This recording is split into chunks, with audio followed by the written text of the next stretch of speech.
What's going on, ladies and gentlemen? Welcome back to the Fringe. Donald Trump has made a shocking, earth-shattering, I know it's a joke, new announcement coming forward after his meeting with Mark Carney. Now, we watched last week as Donald Trump essentially spanked Mark Carney and slapped him around, didn't give him a chance to speak. Now, a lot of left-leaning, liberal-supporting voters turned around afterwards and said, "Oh, Mark Carney did a fabulous job. Mark Carney really brought it home for those who voted for him, that they had faith in him." I don't know what they were talking about. In fact, none of us with any common sense knows what the hell they were talking about. But a new announcement has come out, and it's one that really makes me beg the question: is Donald Trump going to buy Alberta? Is he getting Alberta as the 51st state? Is Mark Carney giving Alberta to Donald Trump? No. No, he's not. But put on your conspiracy caps. I got a fun little conspiracy for you after we take a look at what's going on in today's video. Let's take a look here. This post from Kirk saying Donald Trump said there's going to be earth-shattering announcement between the US and Canada, but it's not trade. We have a very big announcement to make. It's not about trade. It's about something else, but will be truly earth-shattering and positive development for this country. People asking, what do you think it is? I'm going to get into the clip, and I'm going to get into what I think it is. And again, my little fun conspiracy after a word from this video sponsor, Broken Country. Huge shout out to this video sponsor, Broken Country. In Canada's current landscape, our news outlets are government funded. Are we hearing the whole truth? Cognitive warfare is here. Are Canadians being misinformed? As Canadians, we're constantly looking deeper and asking more questions. I'm pleased to announce a new documentary releasing soon called Broken Country. It dives deep to ask the main questions on every Canadian's mind. Is personal freedom a key Canadian value? Has Canada accepted too many immigrants without enough infrastructure? Should we invest more in oil and gas? Is personal freedom a key Canadian value? Broken Country dives deep to shed light on these questions as well as many others. Take a look at this clip from the upcoming documentary. Everybody wants a change. Everybody wants a change in this country. There's a myth in Canada that we have dirty oil. That couldn't be anything further from the truth. We need immigration, but I don't disagree. Welcoming 600,000 new people to Toronto every single year, year after year after year, may not be sustainable. Regulation is a huge barrier in this country. Every single aspect of operating these businesses has gone up dramatically in the last 4 years. It's hard to make money in Canada. 59% of food bank users have a post-secondary education. There's a critical mass of households who are one paycheck away from homelessness. I think where we're starting off now, we are 5 steps behind what our parents started off with. But wait, it gets worse. Baby born today, she's on the hook for about $30,000 in federal government debt. If you could change one thing about Canada, what would it be? Policy, housing, cost of living? Make sure to check out Broken Country when it releases soon to help answer these questions. Also be sure to head over and follow them on Instagram to enter into their giveaway of $5,000 to one lucky follower when the documentary launches. I have a feeling this documentary is going to hit hard and answer those burning questions. Contest rules, instructions, and links are down below the video in the description. Check them out now. Just a reminder, folks, go check out Broken Country. I think it's going to be a fabulous documentary when it launches. Get over to their Instagram. Follow them. Follow the rules. The rules are posted below in the video description in order to get into that draw. Everybody could use $5,000 right now. God only knows with what's coming from our government. Let's take a look at what Donald Trump had to say, and then I'm going to get into what it could be, what I think it could be, and then a fun little conspiracy. Let's take a look.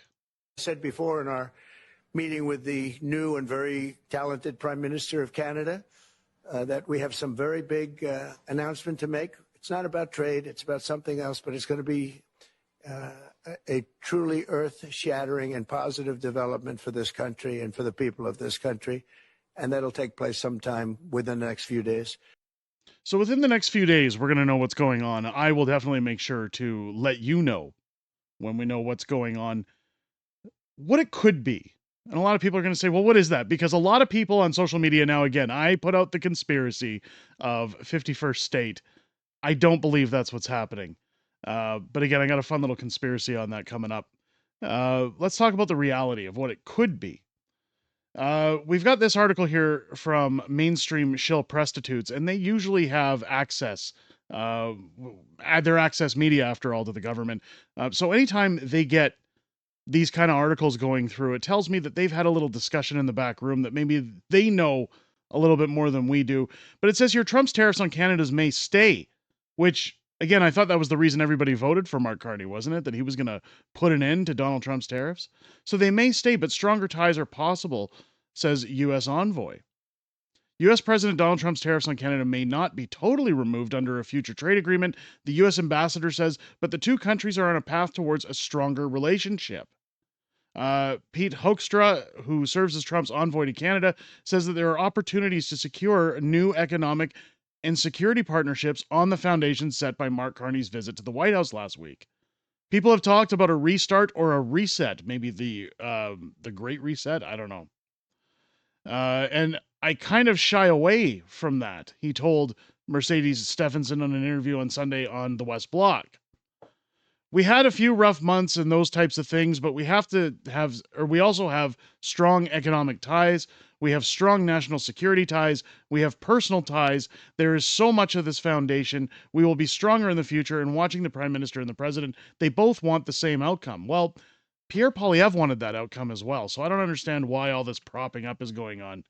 However, Hoekstra said that Canada should expect some level of tariffs on its exports under a new trade deal, which I'm going to have a video coming up tomorrow about that said trade deal. I really don't think there's anything coming out of it. We have proof of that. Stay tuned.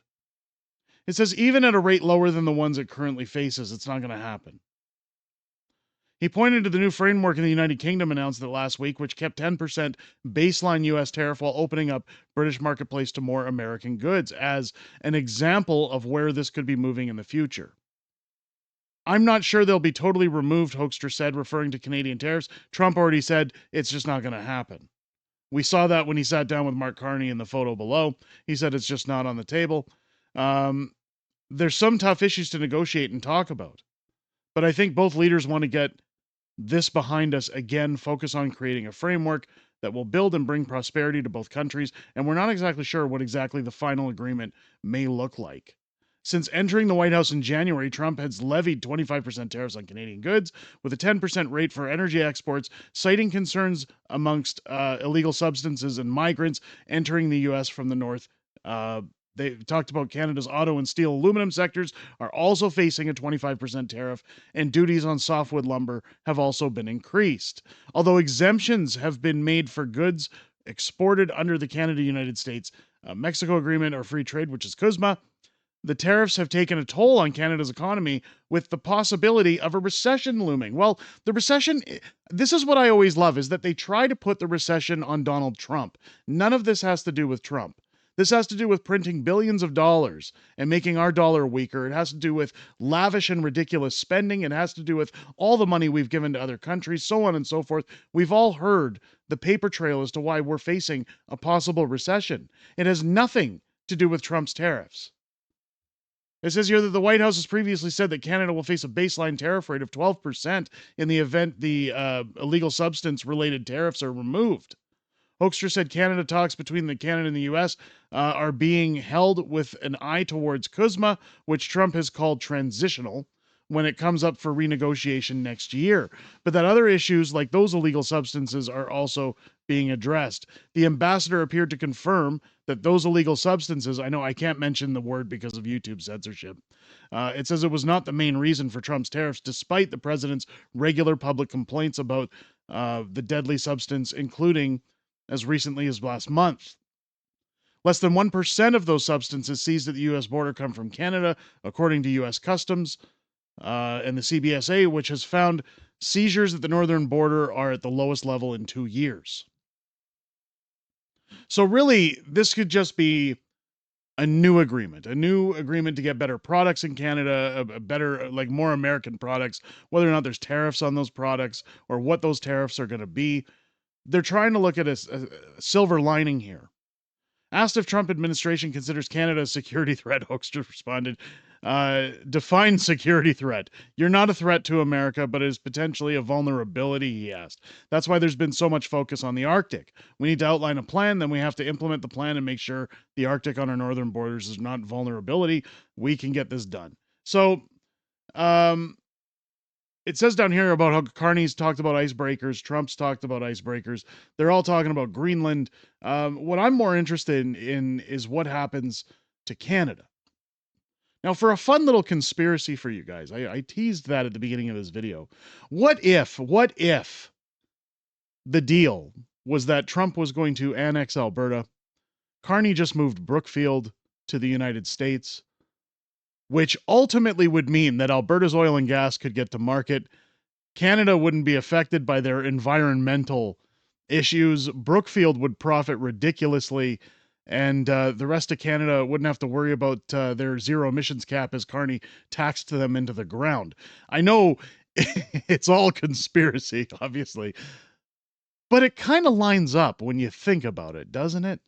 I mean, why else would he have moved his main headquarters to the United States if he wasn't going to do a deal with the United States? Obviously, that's not going to happen. No, Alberta is not becoming the 51st state. This is much more simple.